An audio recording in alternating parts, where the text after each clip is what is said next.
here's Brody Brazil. If you were to put together a list of cities that are most likely to get a Major League Baseball expansion team, like Portland has been in the mix for a lot of years. The Diamond Project has existed since 2017. I just don't know if in recent years Portland has been near the top of that list. Well, now, like pretty soon around the corner when the Oregon governor signs this bill, their $800 million from a jock tax, I think is going to catapult them, is going to leapfrog them right to the top or next to the top. I truly feel right now like it's Portland and Salt Lake City. And I don't know if there's a 1 and a 2 or a 1A and a 1B, but they are right next to each other, neck and neck, in terms of having everything aligned and being ready for Major League Baseball expansion. And I actually also later want to talk about this jock tax in terms of public subsidies. I know that's not a popular thing for building sports stadiums, but I do feel like they've taken such a different and creative approach in Oregon. They actually started with this concept back in the early 2000s when they were trying to lure the Expos, but it was only $150 million back then. Well, inflation and things have changed. Now they've upped it to $800 million. This only kicks in if a Major League Baseball team comes to Portland. They've got the land, at least in terms of being an option, Zidell Yards. They've got a lot of things squared away, which we'll get into here in this video. Before anything else, you need to know about the Portland Diamond Project. Like I said, they have existed kind of with their name in the hat for Major League Baseball expansion for a while. They've been around since 2017. Right now, they have a 3+ year window to buy this property along the Willamette River, 33 acres. It's called Zidell Yards. They've got the option to purchase it, take control of it. I understand you'd think, well, maybe they should already possess it, but they're not quite there yet. They would want some guarantees of expansion before you go ahead and buy that very expensive land. They want to build a 32,000-seat stadium with a retractable glass roof. We're about to see the renderings by Populous in just a second. And now, in addition to all of this, having a group, having the ability to obtain the land you want, having the plans, hopefully having the financial backing behind it, now they have $800 million to go towards a stadium if they can actually get Major League Baseball to cooperate. We also now know some of the names and faces behind the Portland Diamond Project. For a lot of years, it was more anonymous or a smaller group. We only kind of got to see under the hood just a little bit. Now we know Craig Cheek of Nike backgrounds is the founder and president. Mike Barrett, who has got a lot of experience in broadcasting and media in the Portland and the Oregon region. He's a partner of Strategic Partnerships. Jed Lowry, friend of the channel. Jed Lowry is a partner in baseball operations. And in terms of the money side, well, they haven't revealed everybody, but Russell Wilson, yes, that Russell Wilson is an investor and a co-owner already. So you're starting to see the evolution of the Diamond Project going from something that just existed by name to now names and faces of the individuals behind the operation. Zidell Yards, 33 acres. I know you're thinking, all right, well, that Ross Island Bridge, that kind of cuts off the land from one side to the other. Tillikum Crossing is on the far end of the property. Those white warehouse buildings on this side, that's the near end of the property. So how exactly are you going to fit a ballpark with that Ross Island Bridge right there? Oh, it's quite simple. You build the ballpark on one side, you really nestle it in with that bridge, you do a little development on the other side. These renderings are very cool. And I realize here in 2025, the standard and the bar of renderings has been set pretty high, but when you look at the scenery here, when you look at what this could be like with a river walk out there, with a very unique retractable roof design, this feels very much like Seattle, where it's a carport. It's not a fully enclosed dome. You get to feel like you're outside even when you're inside and protected by the elements. And yeah, they'll definitely need this up in Portland, right? You don't want rainouts. You don't want those situations. Never going to get too hot. I don't think this is a shade element. It's definitely protection from the rain. But right on the shores of the Willamette River, and I think there's going to be a lot of wood used in this construction as well as steel. It kind of has the feel of Portland already as you kind of zip through these renderings. What's not to like here? And I realize we're in the renderings era where a lot of these come out and few of these things actually come to fruition and get built. But the gondola is already in service. It would take you, 2 blocks away, a block away from where the stadium would be. There's a lot of things that are set up nicely for this project to already happen. And now there's this jock tax, SB 110. Let's talk about this. It passed the Senate a while back, and it now passed a House vote last week. So it's good to go. It's going to the governor's desk for her to sign it. More on that in just a second. It authorizes $800 million in bonds to fund this stadium. And before everybody gets the steam coming out of their head and the steam coming out of their ears, this is not a typical way of diverting funds or taking funds away from something else. This is 30-year bonds which are paid off by income tax of Major League Baseball players and team staff. So in terms of, and Oregon doesn't have sales tax, right? So it's not necessarily that, but property tax, all the other taxes that would exist on the stadium and would go to a city or a county or a state, that's still going to happen. It's only the income tax of players and staff and coaches, not just of the Portland team, but you know how it works in sports. All the visiting teams, they pay their taxes to different states when they come and play games in those visiting road city stadiums. The bond, by the way, is only authorized, like even if it gets signed, it only kicks in if Portland gets a Major League Baseball team and the players actually start paying into this tax. $800 million also is still the maximum amount. There's no way it could go over that. And the franchise understands that they are paying the full price of the stadium. Stadium is going to cost $3 billion. The team is only getting $800. It is capped. It maxes out. Like I said before, these taxes aren't connected to any other existing taxes. None of that changes or increases. It really only matters about taxes that will exist because of incomes and salaries of Major League Baseball players and team staff personnel. This extends that 2003 SB 5, which was passed by Oregon back then because they tried to line up $150 million when they were luring in the Montreal Expos. Yeah, Portland was going after the Expos and thought, well, if we can do this jock tax thing now, we'll have it in place. And a couple years later, obviously, Montreal moved to Washington, D.C. But this was something that previously existed. It's not even a new thing for Portland or for, obviously, the state of Oregon. They just re-upped it for a larger dollar amount to try and re-enter into this conversation.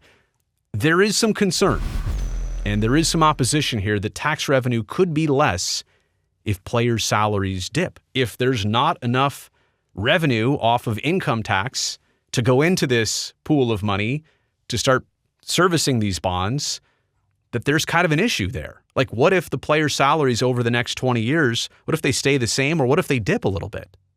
What if baseball goes into its own recession to a certain degree? I mean, they are anticipating a trajectory of players' salaries here, which is probably reliable to a certain degree, but I do understand the concern that if the amount is low and the bonds aren't serviced enough, that Oregon is all of a sudden in kind of a pickle, that they created a promise that couldn't be kept up by the income. But on the flip side, hypothetically, if players' salaries continue to skyrocket, continue to go in this crazy direction, anything past $800 million that Oregon is able to capture because of these new income taxes, they get to keep. So there is definitely two sides of this. Who knows exactly where those salaries are going to fall in the next 30 years? This is not a 3-year thing, 5-year thing, 10-year thing. 30 years, we really don't know exactly how that's going to play out. Now, the bill, it's been passed by the House and the Senate, and it's got bipartisan support. It needs the signature of Governor Tina Kotek, but that's a formality. There's already been a lot of indication that she is going to sign this bill. And again, the team is on the hook for anything past $800 million. I think I've said that a few times here, but to be very clear, this is not a moving number or a fluctuating value here. That's it. $800 million, you get what you get. Portland Diamond Project founder Craig Cheek said this about the vote that took place and now this bill going to the governor's desk. Today is an exciting moment for Oregon. Overwhelmingly passing SB 110 is more than securing funding support for a professional baseball stadium. This bill shows Major League Baseball Oregon is excited about America's pastime. And I agree. I think literally the foundations that have been set here and the things that are in place, it is a message to Major League Baseball. Mayor Keith Wilson, mayor of Portland, said, quote, "We need a project like this, and we need a project like this now." Portland, as he says, is, quote, "actively partnering with the Diamond Project to build a complete and compelling package for Major League Baseball." And we understand, like the Dreamers in Orlando, or like the group in Salt Lake City, Big League Utah that's trying to get a Major League Baseball team for Salt Lake City, you have to be a little proactive here. You can't just go through all this work, check all these boxes, and then, wave at the crowd. You have to pursue Major League Baseball. You kind of have to be in their ear as it relates to these things. Senator Fred Girod, Republican from the state of Oregon, said, quote, "There's absolutely no risk. It doesn't cost the state a dime." Well, To be fair, there's two ways about it. You're taking income tax away from the general fund, but that income tax wouldn't exist if you didn't have a Major League Baseball stadium or a team there. And also, there are other ways to capture a lot of income. How about the development? Right along the river there, you're generating brand new taxes that the team has nothing to do with. The stadium has nothing to do with it. So I just feel like in all the different ways you could look at this, it's a very unique approach to capturing public tax money and using that in a very different, maybe a more appropriate way than we've seen in any other situation or solution. Portland, right now, at $800 million, ready to go for a stadium. If you're asking me who are the top two places in the country, like I said at the beginning of this video, that are ready for expansion, Portland and Salt Lake City, $800 million. And by the way, Utah has $900 million. What's $100 million either way? But it's those two cities with the money lined up, with the land lined up. Yeah, in Utah, they've got the State Fair Park. They already know where they want to build a stadium. They've got some renderings for it. All they need is a team. This reminds me very much of Tampa Bay and St. Petersburg before the Rays were an expansion team. And the city was trying to lure the Giants and the White Sox and the Mariners. None of that ever happened, but that's kind of like what Portland and Utah are doing. They're building the framework, having everything ready so that when there's a chance, they can pounce on it. Having the site in order, by the way, is the other key piece of all of this. If there was debate about, well, we think we'll go here, we might go there, the fact that they've isolated on at least one site, and maybe there are options for more, but the fact that they have the window to purchase that site, that's tremendous. That is leverage that you dream of, right? It's laid out.